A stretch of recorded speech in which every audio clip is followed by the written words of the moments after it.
Behold, the Lamb of God who takes away the sins of the world.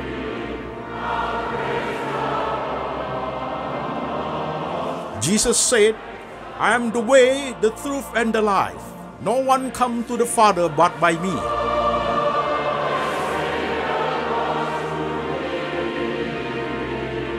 For God so loved this world, so he gave his one and the only Son.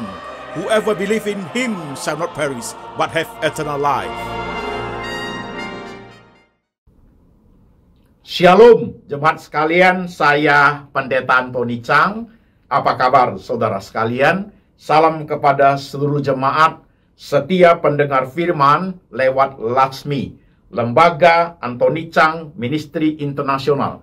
Ibadah Latsmi hari ini temanya adalah solusi depresi. Firman Tuhan kita ambil dari satu bagian saja, yaitu dari Injil Matius pasal 6 ayat 25 sampai 34. Demikian firman Tuhan.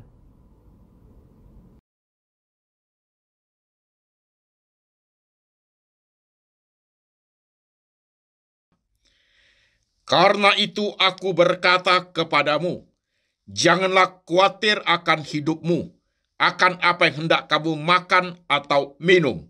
Dan janganlah khawatir pula akan tubuhmu, akan apa yang hendak kamu pakai. Bukankah hidup itu lebih penting daripada makanan, dan tubuh itu lebih penting daripada pakaian? Pandanglah burung-burung di langit, yang tidak menabur dan tidak menuai, dan tidak mengumpulkan bekal dalam lumbung, namun diberi makan oleh Bapakmu yang di sorga. Bukankah kamu jauh melebihi burung-burung itu? Siapakah di antara kamu yang karena kekhawatirannya dapat menambahkan sehasta saja pada jalan hidupnya? Dan mengapa kamu khawatir akan pakaian? Perhatikanlah bunga bakung di ladang, yang tumbuh tanpa bekerja dan tanpa memintal. Namun aku berkata kepadamu, Salomo dalam segala kemewahannya pun tidak berpakaian seindah salah satu dari bunga itu.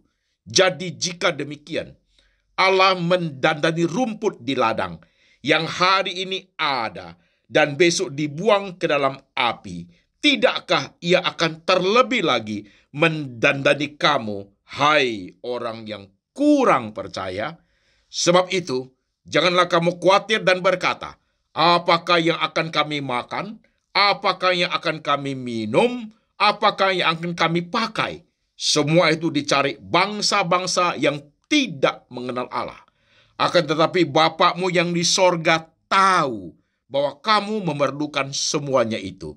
Tetapi carilah dahulu kerajaan Allah dan kebenarannya, maka semuanya itu akan ditambahkan kepadamu. Sebab itu, janganlah kamu khawatir akan hari besok, karena hari besok mempunyai kesusahannya sendiri. Kesusahan sehari cukuplah untuk sehari. Amin. Jemaat sekalian, firman sudah kita baca, firman sudah kita dengar. Sekarang mari jemaat, kita tunduk kepala, kita berdoa. Tuhan Yesus, kami sudah dengar firman-Mu. Kami sudah membaca firman-Mu. Sekarang urapi hamba-Mu ini, supaya dia boleh menyampaikan firman dalam hikmat dan bijaksananya Tuhan. Membuat jemaat mengerti dengan bahasa yang paling sederhana. Di tengah semua pergolakan hidup, tengah dunia stres maupun depresi, kami ingin hidup seturut dengan firman. Karena kami percaya firman Tuhan itu sanggup memulihkan kami. Tuhan, kami siap hati, siap pikiran, siap iman untuk diberkati. Tuhan Yesus berbicara, kami mendengar. Dalam nama Tuhan Yesus kami berdoa. Amin. Shalom jemaat, apa kabar? Saudara-saudara sekalian, tema minggu lalu, solusi stres. Tema minggu ini, solusi depresi. Dua tema ini pasti saling berkait. Khusus mengenai depression, saudaraku, Di lembaga Anthony Chang Ministry Internasional, korbannya sudah banyak. Untuk detailnya, saudara bisa lihat di YouTube channel saya. Ada yang bahaya laten depresi, ada yang 5 fase depresi, ya. Ada juga gejala dini depresi, banyak di situ saudaraku. Hari ini khusus kita bahas tentang solusi depresi. Dan firman Tuhan kita ambil sama seperti waktu kita membahas tentang solusi stres. Saudara perlu menyimak dengan tepat. Saudara-saudara sekalian, minggu lalu ketika kita bicara mengenai solusi stres, saudaraku, dari stres yang ringan sampai ke stres akut. Masih ingat jemaat sekalian? Stres ringan sampai stres akut. Kemudian dari stres akut itulah yang akan membawa orang itu masuk ke dunia depresi. Saudara sekalian, perlu kita pahami. Menurut data resmi WHO, Badan Kesehatan Seluruh Dunia, saudaraku, orang menghilangkan nyawanya sendiri 1 tahun per tahun itu 1 juta jiwa. Orang menghilangkan nyawa diri sendiri per tahun itu menurut WHO 1 juta jiwa. Tentunya banyak sekali hal-hal yang menyebabkan orang itu menghilangkan nyawa sendiri. Yang menduduki peringkat paling banyak adalah orang yang mengalami depresi. Maka harus perhatikan dengan baik. Ini bukan sesuatu yang main-main dalam hidup kita. Kita perlu aware, jemaat sekalian. Kita perlu hati-hati memperhatikan hidup kita sendiri, anak-anak kita, cucu-cucu kita, dan juga opa-oma kita. Anak-anak muda, mahasiswa, pengusaha, dari berbagai kalangan. Baik saudara orang miskin, orang kaya, saudara konglo sekalipun, masalah depression ini harus hati-hati. Oke jemaat, saya akan mulai pelan-pelan saja. Jemaat memperhatikan, menyimak dengan baik. Saudara-saudara sekalian, tentang depression itu, saya pernah mengatakan di YouTube channel Lembaga Anthony Chang Ministry Internasional, bahwa tentang depresi itu, 10% usaha manusia, 90% anugerah Tuhan. Oke. Poin kedua, depresi itu tidak pernah terjadi tiba-tiba, tidak pernah. Dia harus terjadi yang disebut stres dulu, saudaraku. Stres adalah awal mula yang menuju kepada dunia depresi. Jadi depresi itu bisa makan waktu 1 tahun, setengah tahun, 1 tahun, 3 tahun, atau 4 tahun, bahkan lebih. Saya dulu ketika mulai depresi itu butuh waktu 4 tahun. Depresi itu baru meledak luar biasa, saudara sekalian. Itu begitu. Jadi tidak tiba-tiba depression, tidak seperti itu. Ketika orang mengatakan tiba-tiba depression, sebenarnya bukan depression. Orang itu sedang mengalami stres berat, saudaraku. Oke, perlu kita pahami dengan baik. Dan saudara perhatikan, saudara-saudara sekalian, saya mengatakan di seri minggu lalu tentang solusi stres itu, kita perlu cepat mawas diri. Karena stres maupun depression itu dimulai daripada tekanan kehidupan. Masih ingat yang minggu lalu? Pressure of life. Yang kita bacakan di Injil Matius tadi, yaitu tentang kehidupan sandang, pangan, papan, kesehatan, masa depan, ketakutan kepada masa sekarang, khawatir tentang masa depan, kecemasan, anxiety, saudaraku, semua itu menjadi suatu cikal bakal memicu terjadinya orang mengalami stres dan kepada tingkat yang lebih serius adalah depression. Itu semua yang disebut stress depression itu berawal daripada pressure of life. Tekanan kehidupan, saudaraku. Tekanan kehidupanlah itu menjadikan manusia itu khawatir. Nah, ketika tidak terkendali dengan baik, tidak ditangani dengan baik, makin lama makin tinggi penyakitnya. Jadi sehingga menimbulkan banyak orang karena sudah tidak kuat menghilangkan nyawanya sendiri. Ingat betul kalimat saudaraku. Karena sudah tidak kuat menghadapi tekanan hidup, banyak orang menghilangkan nyawa sendiri. WHO mencatat per tahun 1 juta jiwa menghilangkan nyawanya sendiri. Oke, sekarang kita lanjut. Saudara perhatikan. Depression itu, saudaraku, ada fasenya. Di YouTube channel saya membahas sampai 5 fase. Tentunya hari ini kita tidak bahas detail 5 fase itu. Kalau mau detail, saudara kembali putar di YouTube channel saya. Di situ ada. Saudara sekalian, perhatikan. Depresi itu 5 fase, saudaraku. Fase pertama, ketika orang mengalami depresi di fase pertama itu, saudara, tingkat kesadaran itu artinya dia bisa berinteraksi dengan lingkungan masyarakat, dia bisa berinteraksi dengan banyak orang, bahkan keluarga sendiri dalam tingkat kesadarannya, gitu ya.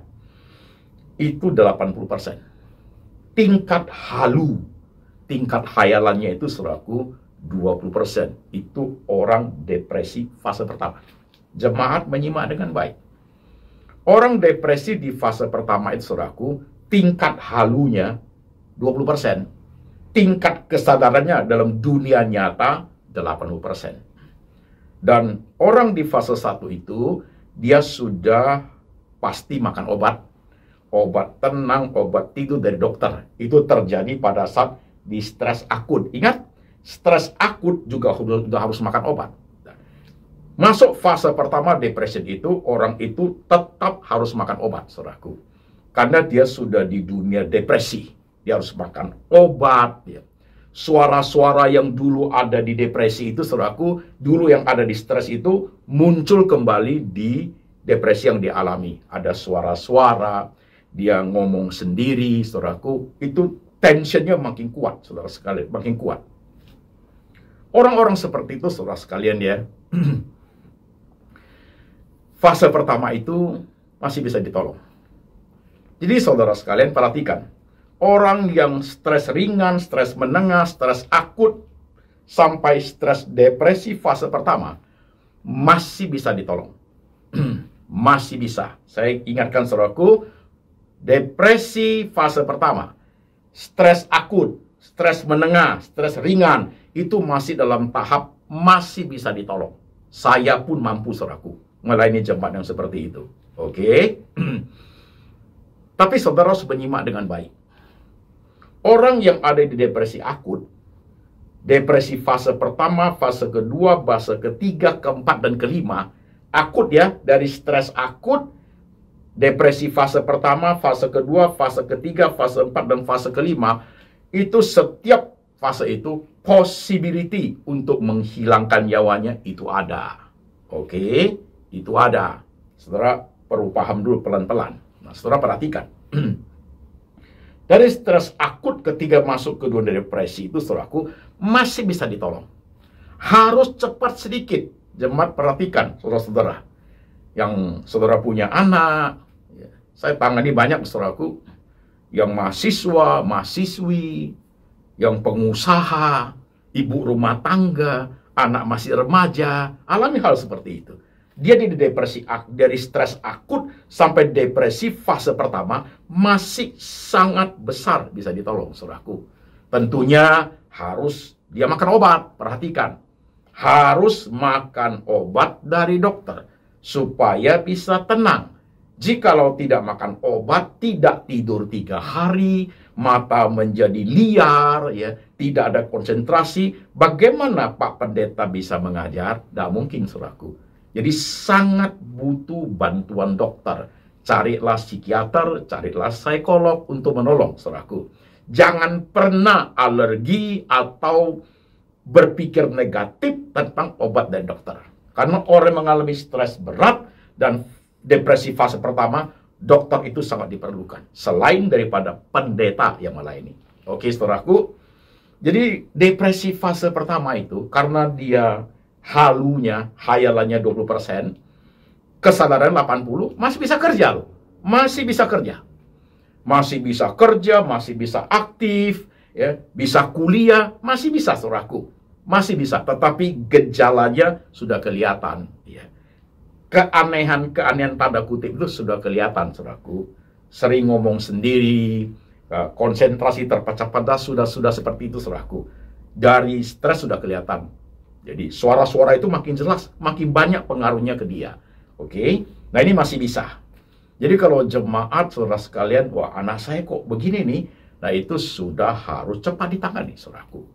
Ya, cepat harus tangani. Jangan dibiarkan, gak apa-apa ini didoain, selesai kok, nanti suruh pendeta tumpang tangan doain. Tidak akan selesai. Saya bukan meremehkan doanya Pak Pendeta, bukan, saudaraku. Karena masalah kehidupan yang seperti itu bukan sekedar doa, tapi perlu penanganan yang jauh lebih serius. Yang saya tangani orang-orang yang alami seperti ini, jemaat perhatikan. Karena jemaat kadang-kadang salah mengerti saya. Ketika saudara datang, Pak, anak saya depression, anak saya stres berat, untuk the first time, saya tidak butuh anakmu, jemaat sekalian. Biarkan dia tinggal di rumah saja. Saya butuh orang yang paling dekat dengan orang yang sakit itu. Mungkin itu papa atau mama. Siapa saja yang paling dekat hidup dengan anak itu. Karena kenapa? Saya membutuhkan informasi, latar belakang, peristiwa-peristiwa yang dialami orang yang mengalami depresi ataupun stres itu, saudaraku. Baru nanti the second time, the third time, dan seterusnya, baru saya butuh itu orang. Ingat, saudaraku ya. Jangan bawa anakmu datang, anakku begini, saya nggak butuh itu. Saya butuh orang yang paling dekat dengan dia. Saya mau tahu, saya mau track ke belakang, kehidupannya kayak apa. Masalah-masalah apa yang dia hadapi, sehingga membuat hidupnya seperti itu. Itu pasti ada pressure of life. Pasti ada tekanan yang tidak terselesaikan. Ya, sehari, 2 hari, 3 minggu, 2 minggu, setahun, 2 tahun, ujung-ujungnya exploded. Baru saudara lihat, loh kok begitu? Itu loh sebabnya, saudaraku. Ada cita-cita, ambisi, keinginan yang tidak tercapai, tertahan dalam hidupnya. Ketika melihat orang lain mengalami seperti itu, berhasil, dia tertekan sekali, saudaraku. Tertekan sekali. Orang demikian itu kasihan. Oke, jemaat.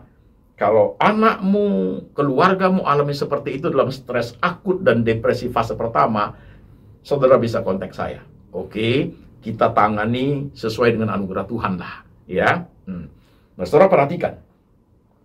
Tetapi, ingat, ada tetapinya.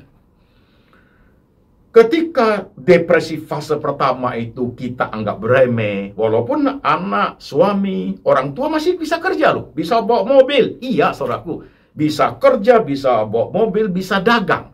Tapi cepat lambat laun, saudara sekalian, dia akan masuk ke depresi fase kedua. Dan depresi fase kedua, jemaat perhatikan, depresi fase kedua, tingkat kesadarannya tinggal 60%. Tadi fase pertama 80. Sekarang tingkat kesadaran kepada dunia nyatanya tinggal 60%. Dan tingkat halunya, hayalannya itu 40%. Sebenarnya orang di depresi fase kedua, saudaraku, sudah harus dibawa ke pusat rehabilitasi. Itu menjadi penting. Dari stres akut, ya, sudah harus dibawa ke pusat rehabilitasi. Apalagi yang depresi fase kedua. Dia tingkat halunya itu, hun-hunnya itu, saudaraku, itu sudah 40%. Kesadarannya cuma 60%. Ada yang masih kerja, ada. Sangat beresiko, sangat berbahaya. Dia bisa kecelakaan fatal, atau bisa melakukan hal-hal yang tidak baik, saudaraku, begitu. Karena orang depresi fase kedua, saudara sekalian, aku harus jujur dengan jemaat. Stres ringan, menengah, akut, depresi fase pertama, saya bisa tangani, saudaraku. Tapi kalau sudah sampai di depresi fase kedua, depresi fase 2, fase 3, fase 4, fase 5, saudaraku, itu harus ditangani oleh dokter. Itu harus masuk rumah sakit jiwa, saudaraku, begitu. Sekaligus bantuan dari saya sebagai pendeta, gitu, saudaraku. Itu tidak bisa ditangani oleh saya sendiri, tidak mungkin, saudaraku. Karena itu sudah sangat berbahaya. Dia sudah harus dimasukkan ke pusat rehabilitasi atau rumah sakit jiwa. Garis bawahi hal, saudaraku. Jangan menganggap remeh. Ada sebagian orang tua, ketika anaknya sudah di depresi fase kedua, kasihan nanti di pusat rehabilitasi, dikerjain orang, dijatin orang, biar di rumah dijaga aja. Tak tertolong anakmu. Tak tertolong. Jangan anggap remeh. Gak apa-apa di rumah kami jaga sendiri aja, kasih makan obat aja. Tidak akan sembuh dia. Karena dia harus dibawa ke dunia yang ada terapinya di situ, saudara sekalian, begitu. Termasuk saya pendeta harus melayani orang seperti itu. Jadi kalau sudah depression fase kedua sampai fase kelima, saudara sekalian, itu sudah harus masuk rumah sakit jiwa. Tapi ada yang tidak. Ada yang tidak. Ada jemaat orang tua merasa kasihan, dijaga aja di rumah gitu loh saudaraku. Udah makan obat kok, ya. Spesial ada orang datang jaga, begitu tujuannya. Dan orang-orang depression itu saudaraku kadang-kadang obat mereka buang, gitu. Oke. Orang ada di depression fase kedua saudaraku, ya. Obatnya tambah banyak dia harus makan. Obat dokter, obat penenang. Dan dia di fase kedua, tingkat kesadarannya kan tinggal 60%, saudara sekalian. Biasanya sudah jarang mandi. Ya, sudah jarang mandi, tangannya gemetaran, saudaraku. Tangannya gemetaran, gitu. Jarang mandi, tangannya gemetaran, banyak ngomongnya, banyak diamnya, saudaraku. Itu fase kedua, saudara sekalian.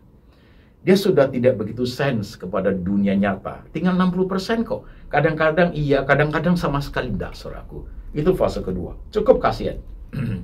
Oke, itu harus ditangani di rumah sakit jiwa. Saya ngomong terus terang nih, saudaraku. Saudara yang keluarga sedang dengar ini, perhatikan yang baik. Jangan karena kamu sayang anak, takut anakmu diapa-apain, ya. Justru bukan sayang, membuat anak itu tambah menderita. Bagaimana dia bisa sembuh kalau tidak ada terapi khusus? Bagaimana dia bisa sembuh kalau tidak ada penanganan hal-hal seperti itu kepada orang-orang yang ahli di bidangnya? Nah, mungkin.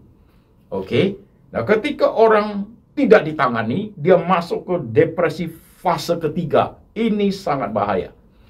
Depresi fase ketiga adalah hasil gabungan daripada stres akut ditambah depresi fase 1 dan fase kedua, itu gabungan, dia masuk fase ketiga. Depresi fase ketiga, saudaraku, orang demikian, tingkat kesadaran dunia nyatanya tinggal 40%. Tingkat halunya, saudaraku, prosentase halunya 60%. Itu fase ketiga. Itu sudah kehilangan etika. Dia tidak ada etikanya. Dia bisa tiba-tiba rebut makananmu, dia makan. Dia tiba-tiba bisa nyeberang jalan sendiri. Itu orang saudaraku. Ya. Tangannya bergerak-gerak semua, itu ada meaningnya buat dia. Ada artinya. Dia gerak tangan, gerak ini, itu artinya. Itu fase ketiga, saudara sekalian. Ya. Dia punya worldview, dia punya mentalitas, semua hancur, saudaraku. Sudah hancur.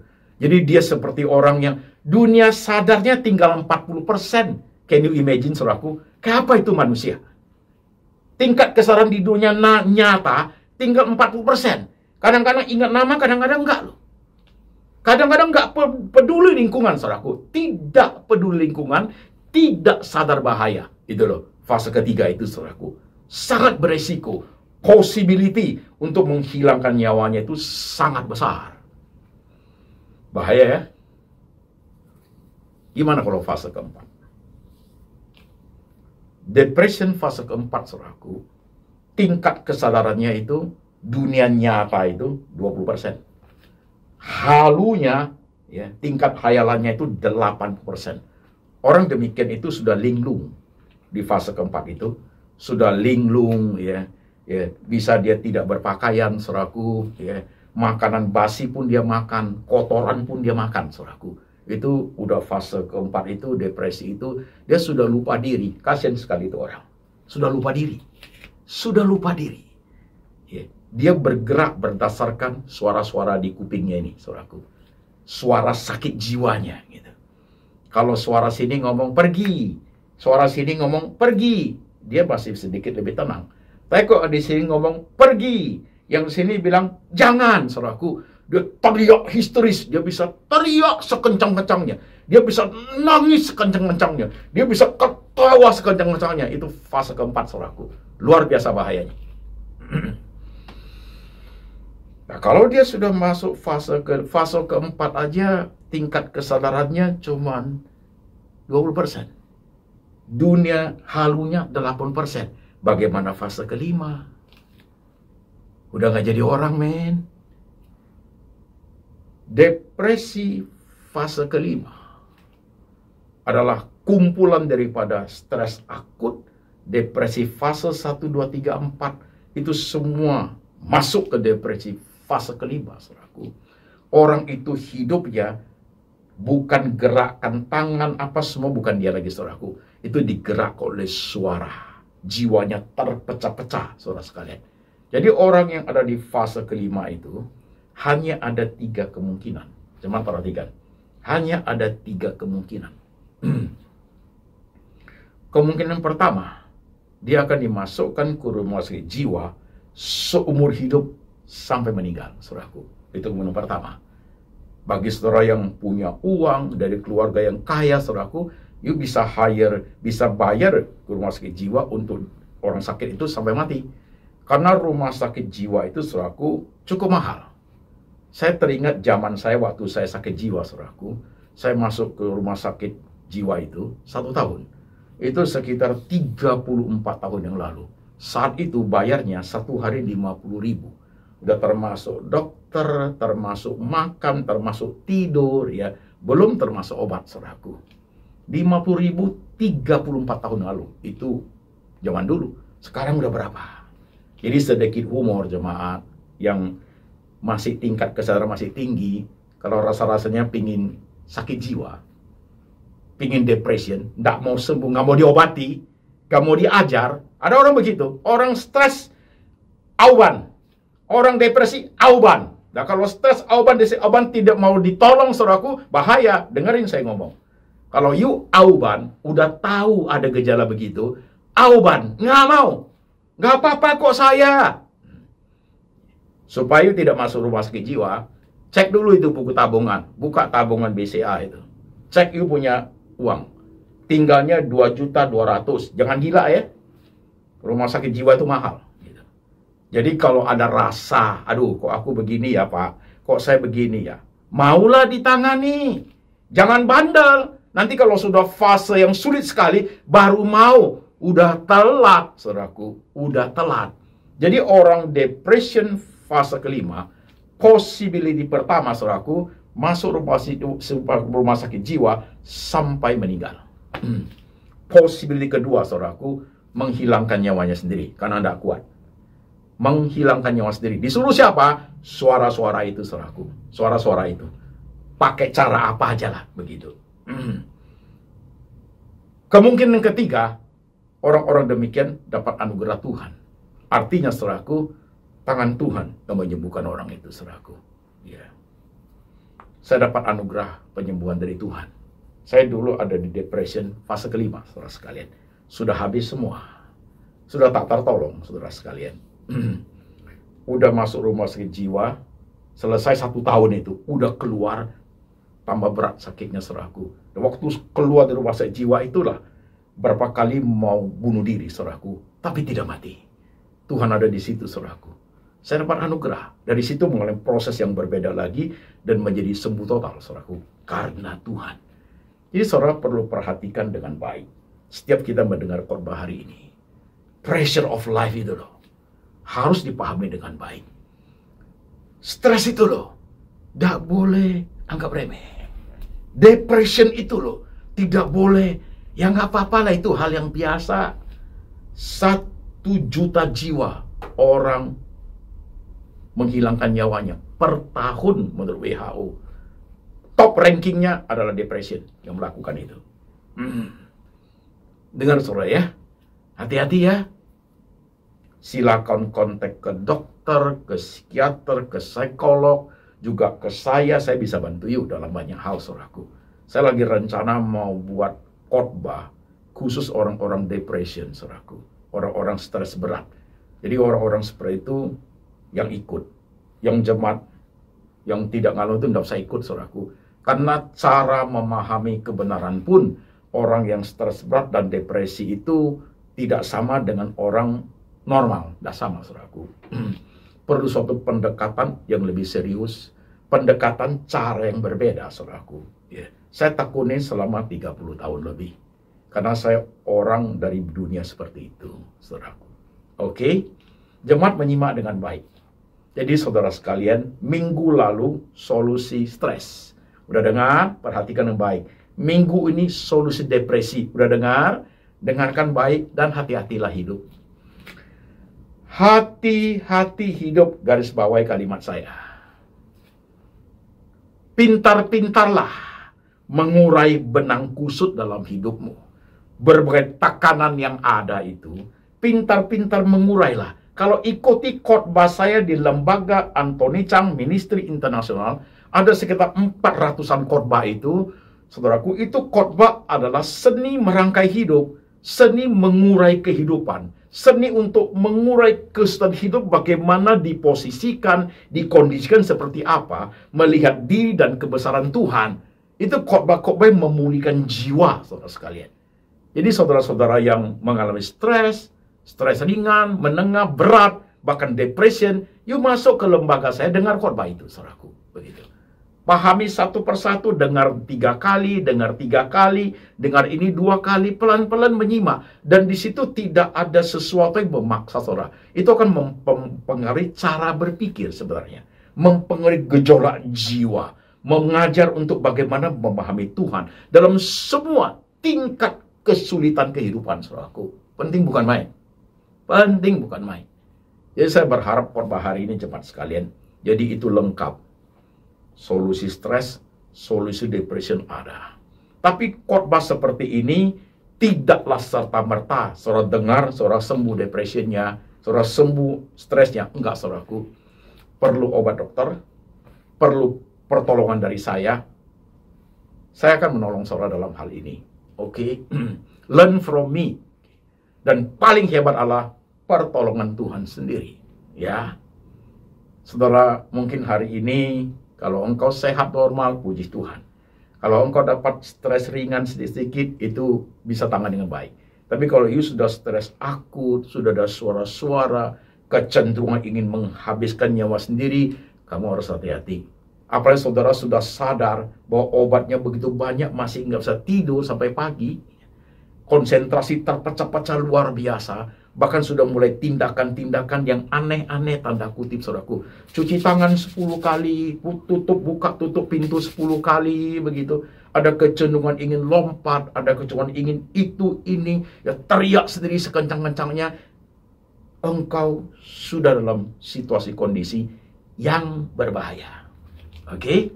Perhatikan nggak baik. Saya berharap penjelasan hari ini tidak lengkap, tapi paling tidak memberikan suatu wawasan yang kuat buat jemaat.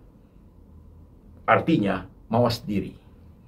Mawas diri terhadap bahaya laten, stres, dan depression. Oke, saudaraku? Oke? Perhatikan yang baik. Perhatikan anak-anak kita loh. Kadang-kadang anak-anak SMA itu kasihan. Anak-anak pemuda. Anak-anak zaman kita sekarang itu, saudaraku, ya, kekuatan kerohanian tidak seperti kita dulu. Mereka menghadapi sedikit kesulitan aja, stresnya menjadi berat sekali. Mudah putus asa. Luarnya bagus, dalamnya itu kekuatan bertahannya itu not so good, man. Itu generasi yang ada sekarang ini. Itu juga termasuk anak kita, cucu kita, ya kan? Perhatikan dengan baik. Apalagi mereka adalah anak-anak Tuhan yang masih muda-muda. Perlu kita perhatikan baik, saudara, sebagai orang tua, sebagai orang-orang yang menyayangi generasi muda itu. Jangan membiarkan mereka terlanjur sehingga udah sulit tangani, akhirnya tak tertolong. Oke, jemaat, saya berharap khotbah hari ini membuat kita sangat sadar Tuhan peduli akan kehidupan manusia ini. Tuhan peduli kepada setiap kita, anak Tuhan, di tengah semua pressure of life. Dalam bidang apa saja, saudaraku. Tuhan Yesus memberkati. Mari jemaat kita tunduk kepala, kita berdoa. Tundukkan kepalamu, saudara sekalian, pejam mata sebentar. I don't know you. Saya tidak tahu bagaimana engkau hari ini. Mungkin kau masih muda, sebaya, atau orang tua. Mungkin engkau remaja putri atau remaja putra. Engkau seorang ibu atau bapak. Opa atau oma. Pengusaha besar atau karyawan. Atau engkau orang pemerintah, atau engkau seorang konglo, I don't know. Tapi hari ini ketika kau dengar firman ini, saudaraku, berhati-hatilah hidup, bijak-bijaksanalah, merangkai hidupmu dalam segala pressure kehidupan, tekanan kehidupan itu. Pintar-pintarlah mengamat-amati, mengevaluasi. You punya anxiety, kecemasan dalam banyak hal. Pintar-pintarlah merendah. Kau punya kekhawatiran, kau punya kecemasan terhadap banyak hal. What should I do dalam hal ini, Tuhan? Harus begitu hidup. Lihat hidupmu masing-masing. Saudara ada di kota-kota di Indonesia maupun di luar negeri, saudara. Bahkan di luar negeri sana, you hidup jauh dari keluarga. Dengan problema yang besar-besar. Tidak ada teman, tidak ada sahabat. You sendiri bergumul. Dengar khotbah ini. Dengar khotbah ini. Kamu yang ada di kota mana di luar negeri, lihat di lembaga Antoni Sang Ministry Internasional. Itu ada WhatsApp. You boleh WhatsApp saya. Silakan. Saudara di kota-kota Indonesia juga. Silakan. Pak, saya alami begini. Silakan. Lihat diri masing-masing jemaat sekalian. Perhatikan dengan seksama keadaanmu. Tuhan mau tolong, tapi juga Tuhan tuntut keseriusan, kesungguhan dari saudara-saudari, kesadaran, aware terhadap kehidupan. Untuk saudara-saudara yang sudah mengalami stres berat dan depression, jangan bandel, jangan auban, cepat minta ditangani, tak tertolong nanti. Perhatikan dengan baik. Tuhan Yesus, inilah kami yang tertunduk di hadapan Engkau. Dengan semua keadaan yang kami hadapi, Tuhan. Kadang tekanan itu begitu strong, begitu kuat, Tuhan. Sampai hampir-hampir kami tidak mampu. Kadang kehilangan itu, Tuhan, menghancurkan semua hidup kami. Membuat kami merasa tidak ada berguna. Dan membuat kami merasa ingin menghilangkan nyawa ini saja. Tuhan Yesus, berkati setiap umat-Mu di tengah semua problem hidup. Tangan Tuhan menolong. Tangan Tuhan menyertai. Tuhan ada di semua sisi kehidupan. Yang paling sulit sekalipun, sampai ke titik nol pun Tuhan ada di situ. Dan Tuhan tolong mereka. Buat hati mereka tenang, Tuhan Yesus. Kadang Kau mengajar, cukup khawatir hari ini. Karena besok masih ada kesusahan sendiri. Besok masih ada kesusahan sendiri. Tangan Tuhan sudah ada di situ. Tuhan tak pernah tinggalkan engkau. Never. Tuhan selalu memperhatikan dengan amat sangat tekun. Letakkan tanganmu di pikiran jemaat ya Tuhan. Letakkan tanganmu di hati jemaat ya Tuhan. Meteraikan firman hari ini. Supaya mereka bisa hidup dengan hati yang leluasa, memahami semua dimensi kehidupan, bersandar teguh pada Engkau ya Tuhan, hidup seturut dengan firman, karena pertolongan selalu datang dari Tuhan. Tuhan tak pernah tinggalkan kami, dan berkat ini turun atas jemaat. Kasih dari Allah Bapa itu turun atasmu. Yesus Kristus, Gembala yang baik itu, pemelihara jiwamu. Dia selalu memperhatikan engkau. Dan Tuhan Roh Kudus itu senantiasa mengingatkan engkau akan kitab suci. Hidup seturut dengan firman, kuat di dalamnya, sampai selama-lamanya. Sampai Tuhan datang kembali menjemput setiap yang percaya. Dalam nama Tuhan Yesus. Amin.